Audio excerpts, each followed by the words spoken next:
एक बार गुरु नानक देव जी, जिन्हें उनसे जुड़ी चर्चाओं में बाबा नानक जी भी कहा जाता है, रात के सन्नाटे में एक गांव से दूसरे गांव जाते हुए एक जंगल के रास्ते से अपने अति समर्पित चेले मर्दाना जी के साथ गुजर रहे थे। बाबा जी आगे आगे और मर्दाना जी अपनी रबाब, एक प्रकार का वाद्य यंत्र, हाथ में लिए उनके पीछे पीछे चल रहे थे।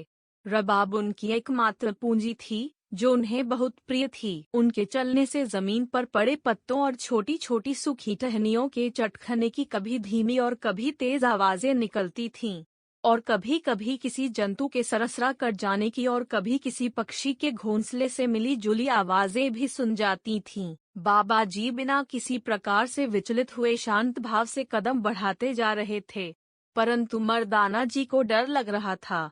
वे बार बार सहम जाते थे, परंतु बाबा जी परेशान न हों, इस डर से मुंह से किसी प्रकार की आवाज नहीं निकलने देते थे।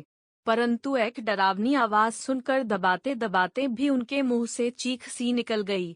बाबा जी ने उसी प्रकार शांत भाव से चलते हुए बिना मुड़े पूछा, क्या हुआ मर्दाने? बहुत डर लग रहा है बाबा जी, मर्दाना जी ने जवाब दिया।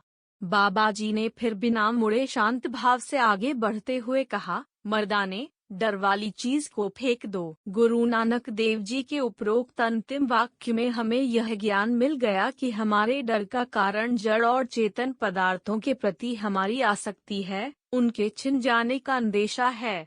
वे वस्तुएं जो न तो हम अपने साथ लेकर आए थे और न ही साथ में लेकर जाने वाले हैं। अपने छोटे से जीवन काल में कुछ वस्तुओं का प्रबंधन हमारे कर्तव्यों या स्वधर्म में शामिल हुआ है और हम उन्हें अपनी मिल्कियत समझ बैठे हैं और उनके छिन जाने या खो जाने का डर पालते रहते हैं।